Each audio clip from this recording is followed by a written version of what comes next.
Okay, so we are going to a customer's house that we delivered to this morning because her breaker keeps tripping, and I wanted to use this opportunity to kind of make a video and show you guys some of the ways that you can save yourself a lot of time and heartache, both for you and for the customer, is that making sure that you check all this stuff prior to leaving. And I know you can't fix all of this all the time, and I know, you know, things happen and breakers heat up and they'll trip 30 minutes later in the whole 9 yards. But the point is that if you can use these kind of opportunities to make sure that you're doing everything that you can do to get everything running smoothly before you leave, so that you're doing things once and you're not doing it twice, it's going to save you time.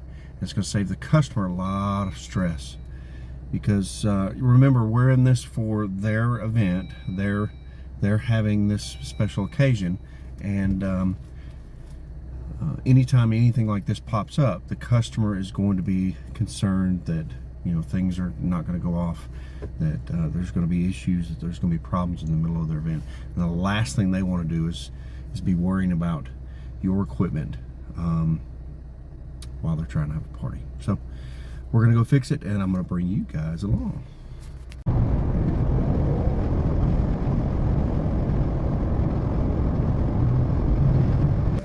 Okay, so what we have is 2 slides going on to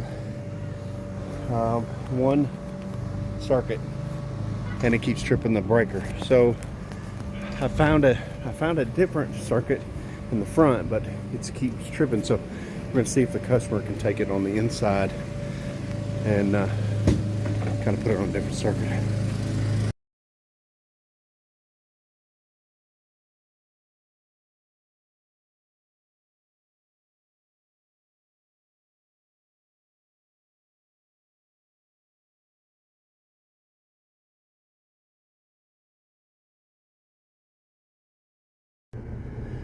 Okay, so we got there, got it hooked up, got the blower running.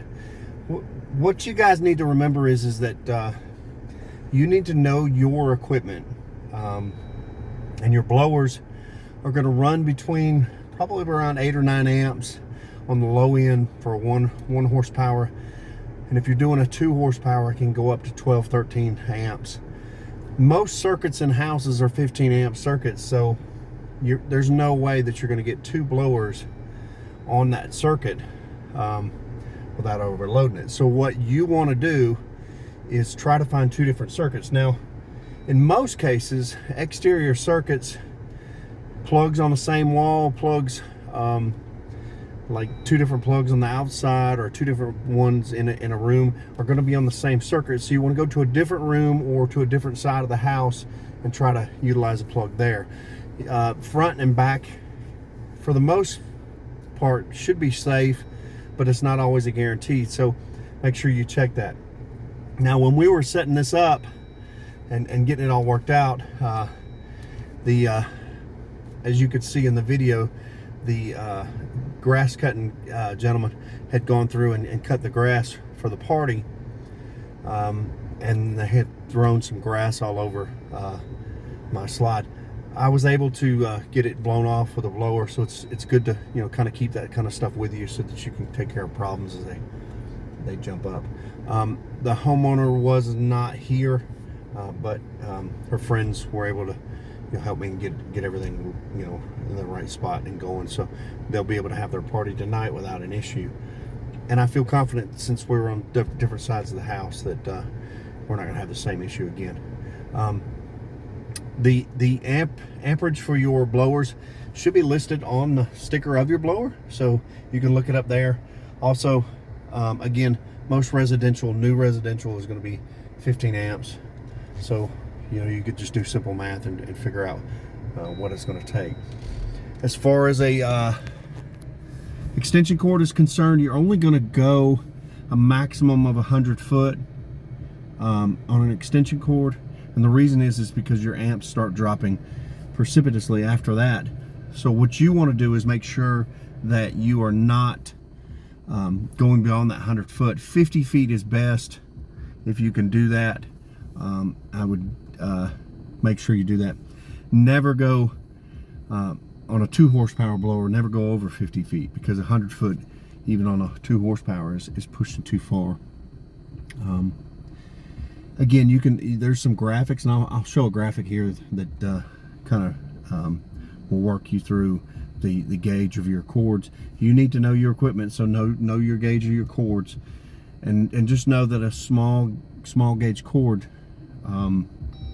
is not going to do it, and you're not going to be able to put two on a splitter, like a power strip or something like that. A lot of customers don't understand electricity. It's up to you to understand the electricity and understand how it works. Without being an electrician, and I'm not an electrician, I'm not going to try to teach you guys anything.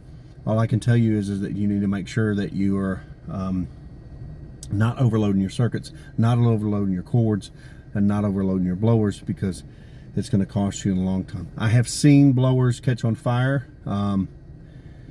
if they're left plug in on a circuit that doesn't have enough, or they got too much of a cord. What happens is that wire internally will start heating up, and eventually it'll get to the point to where it can combust. So you need to be very, very careful of that, especially if you're leaving these blowers out for several hours or days.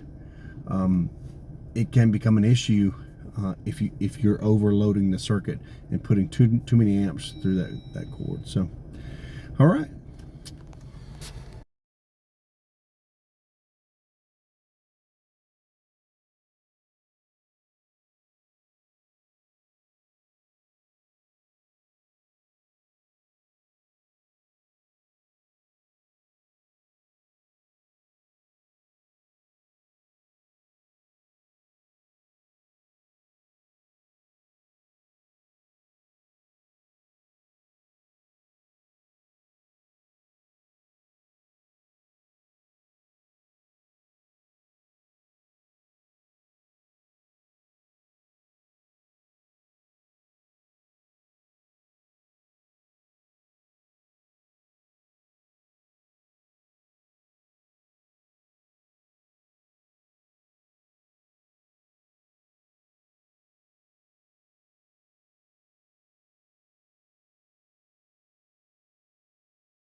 Repeat trips are going to cost you time. They're going to cost you money in the form of gas, or in the form of labor, or whatever. So you need to make sure that you are in a situation where you're getting the stuff taken care of first time around, so that you're not making repeat trips, especially if you're doing larger volume. If you're just doing a few units, you can spend a little more time on that. But 10 or 12, 15, 20 units or more in a weekend, and you start running out of time, and you have to keep this in mind, because what happens is that you're gonna neglect one customer over another, one way or another. Meaning, if you have to go back, then your other customers are still waiting on you. If you don't go back, then you didn't take care of that customer that was needing the assistance to begin with. So you have to make sure that you avoid those kind of things. And I know that it's not always as cut and dry as that, and you can't always take care of a problem like that. I have seen breakers that are fine for an hour, and then all of a sudden they heat up and then they start tripping. You have to kind of anticipate that. And make sure that you're doing things that you don't have to keep returning for. Some things that you can keep in mind that will make you return is obviously your power. If your power is tripping, they're going to call you back.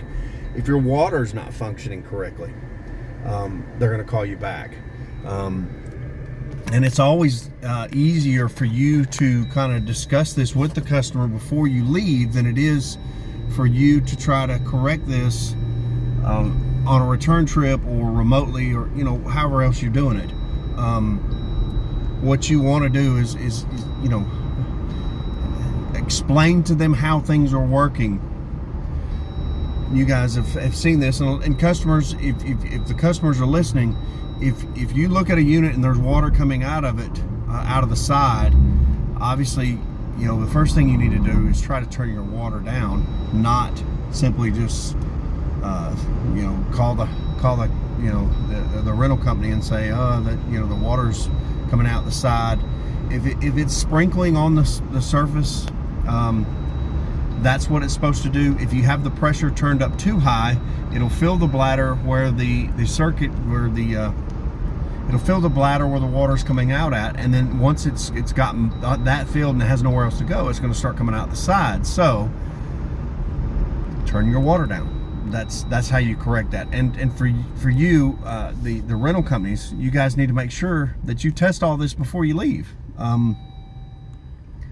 And don't expect that it's not going to happen just because it's working. You need to kind of make sure that your stuff is secure, and that, you know, everything that you've got going on is in a fashion that is not going to cause a problem or become an issue. Because what will happen is you'll do it, and the customer will turn it on, or the kids will start playing on it, and the hose will shift, or they'll hang on it, or something will happen, and it'll cause an issue to where it's not working. You can't expect the customer to know your job. Some customers will be able to figure out, but not everyone. So don't get angry or don't get upset because your customer wants you to return and fix something. They paid for a product and a service, and that was you know, what you promised. So you need to kind of provide that if you can.